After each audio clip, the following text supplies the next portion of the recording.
أن الحمد لله والصلاة والسلام على من لا نبي بعده، لا رسول بعده ولا أمة بعد أمته ولا شريعة بعد شريعته ولا كتاب بعد كتابه. أما بعد، فقد قال الله تبارك وتعالى في القرآن المجيد والفرقان: أعوذ بالله من الشيطان الرجيم، بسم الله الرحمن الرحيم. ما كان محمد أبا أحد من رجالكم ولكن رسول الله وخاتم النبيين وكان الله بكل شيء عليما. وقال النبي صلى الله عليه وسلم: أنا خاتم النبيين لا نبي بعدي. صدق الله العظيم. سبحانك لا علم لنا إلا ما علمتنا إنك أنت العليم الحكيم. میرے لیے نہایت ہی واجب الاحترام صدر مجلس اور انصاف کی مسند پر جلوہ افروز منصف حضرات اور مشن اشاعت التوحید و سنہ کے چمکتے دمکتے ستاروں، السلام علیکم ورحمۃ اللہ وبرکاتہ۔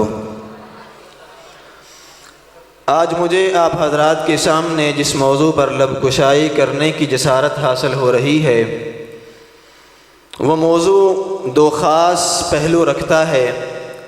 ایک پہلو اس کا یہ ہے کہ تحفظ ختم نبوت، عقیدہ ختم نبوت، اور دوسرا پہلو اس کا یہ ہے کہ اس کے اندر ہماری ذمہ داریاں کیا ہیں۔ میں اپنے اس موضوع کے پہلے پہلو کی طرف بڑھتا ہوں۔ عقیدہ ختم نبوت اسلام کا بنیادی عقیدہ ہے۔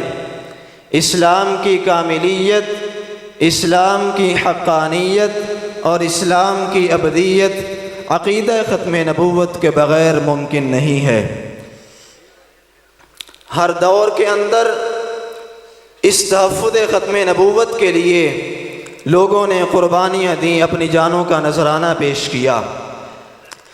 قرآن کریم کے اندر 100 سے زائد آیات اور پیارے پیغمبر جناب محمد الرسول اللہ خاتم النبیین صلی اللہ علیہ وسلم کے فرامین کے اندر 200 سے زائد فرمان ایسے ہیں جو اس مسئلہ ختم نبوت پر دلیل بنتے ہیں۔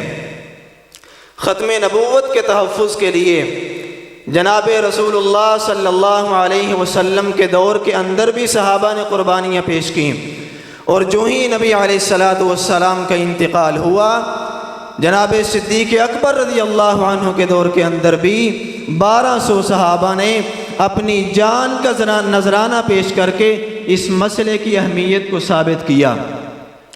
اور یہ مسئلہ آج بہت اہم مسئلہ بن چکا ہے، اور بطور مسلمان ہونے کے یہ ہماری طرف متوجہ ہے۔ اور اس کی ذمہ داریوں کے اندر کچھ انفرادی ذمہ داریاں ہیں اور کچھ اجتماعی ذمہ داریاں ہیں۔ میں پہلے انفرادی ذمہ داریوں کی بات کروں گا۔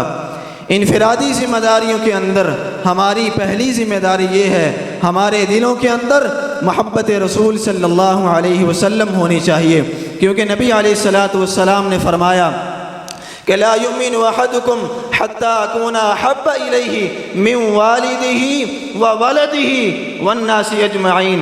تم میں سے اس وقت تک کوئی کامل مومن نہیں ہو سکتا جب تک اس کے دل میں میری محبت اپنے گھر بار سے اور تمام لوگوں سے زیادہ نہیں ہو جاتی۔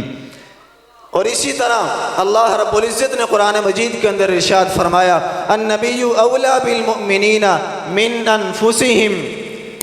نبی کے لیے، لوگوں کے لیے نبی اپنی جانوں سے بھی زیادہ عزیز ہونا چاہیے۔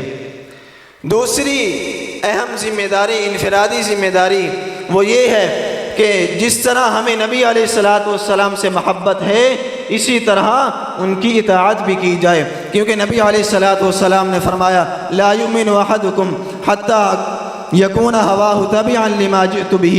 تم میں سے کوئی شخص اس وقت تک کامل مومن نہیں ہو سکتا جب تک کہ اس کی خواہشات اس چیز کے تابع نہ ہو جائیں جو میں محمد الرسول اللہ صلی اللہ علیہ وسلم لے کر آیا ہوں۔ اور اس دوسری اور اہم ذمہ داری کے ضمن میں 3 ذمہ داریاں اور بھی آتی ہیں۔ اگلی ذمہ داری یہ ہے درود و سلام کی کثرت کی جائے، اور اس کے بعد چوتھی ذمہ داری یہ ہے کہ شرک اور بدعات سے اجتناب کیا جائے۔ اور اسی طرح میں آگے بڑھتا ہوں اور اجتماعی ذمہ داریوں کی طرف آتا ہوں۔ پہلی ذمہ داری جو صرف طلباء کے لیے نہیں، تمام اس امت کے لوگوں کے لیے ہے، کہ پہلی ذمہ داری وہ یہ ہے کہ دلائل اور براہین کی روشنی میں اس مسئلے کو قرآن و حدیث سے ثابت کیا جائے اور مسلمانوں کو اس کی حساسیت کا احساس دلایا جائے۔ دوسری ذمہ داری اور اہم ذمہ داری وہ یہ ہے کہ مساجد، مدارس، کالج اور یونیورسٹیوں کے نصاب کے اندر تحفظ ختم نبوت اور عقیدہ ختم نبوت کو مستقل طور پر بطور نصاب کے رکھا جائے۔ اگلی ذمہ داری یہ ہے ایک منظم طریقے کے ساتھ میڈیا کے ساتھ ختم نبوت کو لوگوں کے سامنے پیش کیا جائے، گالم گلوچ اس سے پرہیز کیا جائے، اپنے دلائل پیش کی جائیں۔